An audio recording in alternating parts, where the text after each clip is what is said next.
Après que Bruce Willis se soit autoproclamé Sex Machine dans Friends, c'est au tour de Brad Pitt de s'autoproclamer War Machine. Car oui, aujourd'hui nous parlons de War Machine en 180 secondes. Réalisé par David Mitchell et sorti le 26 mai 2017 sur Netflix, en charge de mettre fin au conflit en Afghanistan, le général Glenn McMahon voit ses idéaux patriotiques américains confrontés à la dure réalité d'un véritable sac de nœuds militaire. C'est donc une création originale Netflix, c'est un long métrage qui a mis les petits plats dans les grands en invitant notamment Brad Pitt et d'autres acteurs connus au casting, qui est, je trouve, une vraie réussite dans son fond, dans son script, dans son histoire vraie inspirée, mais qui est pas fou dans sa forme. Je trouve que le film est paradoxalement très intéressant et très ennuyeux. Très intéressant dans son fond et relativement ennuyeux dans sa forme. Et c'est ce que je vais développer au cours de cette chronique. Commençons par les points positifs.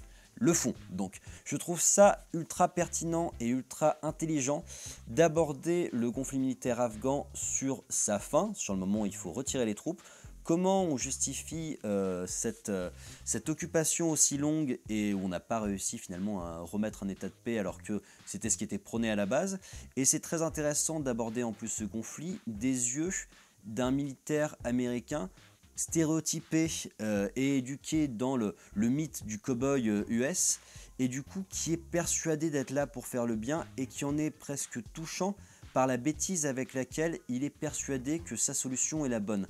À quel point il est persuadé qu'il peut devenir un héros par le fait de régler ce conflit qui n'est pas réglable, en tout cas pas avec les règles qu'on lui a apprises. Et ça c'est vraiment super intéressant, je trouve que c'est le cœur du film, c'est le personnage de Brad Pitt. Parce que sous le décorum de l'abruti gentillet du général américain qui malgré tout est relativement cultivé et qui quand même mène pas mal ses troupes, et ben il n'en demeure pas moins que c'est toute une question de l'éducation des soldats qui est mise en exergue et toute une question de comment les États-Unis se voient eux-mêmes, comment ils se voient comme des héros et comment ils recherchent l'héroïsme à tout prix au détriment du bien d'une situation. Et ça je trouve que c'est vraiment ce qui a été le plus pertinent dans le film et le plus intéressant, c'est cette tristesse autour de ce personnage qui est érigé en héros alors qu'il a petit à petit conscience qu'il n'en est pas un, et comment convaincre un mec qu'on a dit tu es un héros qu'il n'en est finalement plus un. Après, dans les points négatifs, je trouve que c'est plus dans la forme que ça pêche. J'entends par là que la forme du film est de mon point de vue trop dialectique, trop chronologique. On suit beaucoup trop le cours de l'histoire vraie inspirée. Je cite souvent comme exemple le biopic de Steve Jobs qui lui avait cette intelligence-là de fictionnaliser en termes de montage le propos, de ne pas passer du début à la fin mais de choisir des moments vraiment importants et les articuler autour de ces questions des conférences de Steve Jobs. Là, il n'y a pas vraiment de choix, il n'y a pas vraiment de parti pris, il n'y a pas vraiment de fulgurance de réalisation.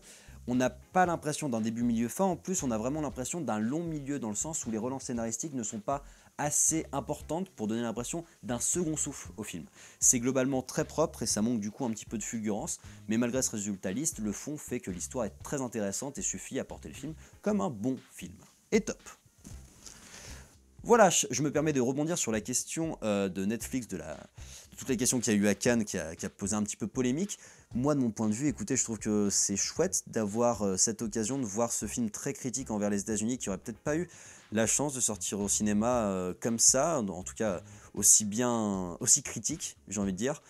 Et que du coup, c'est chouette d'avoir plusieurs médias qui offrent plusieurs opportunités de films et que malgré, on peut reprocher ça, que ça reste un film qui reste assez téléfilm dans son manque de fulgurance de réalisation. On a blindé le casting, mais finalement, en termes de réalisation, on n'a pas cherché à faire quelque chose de plus fou.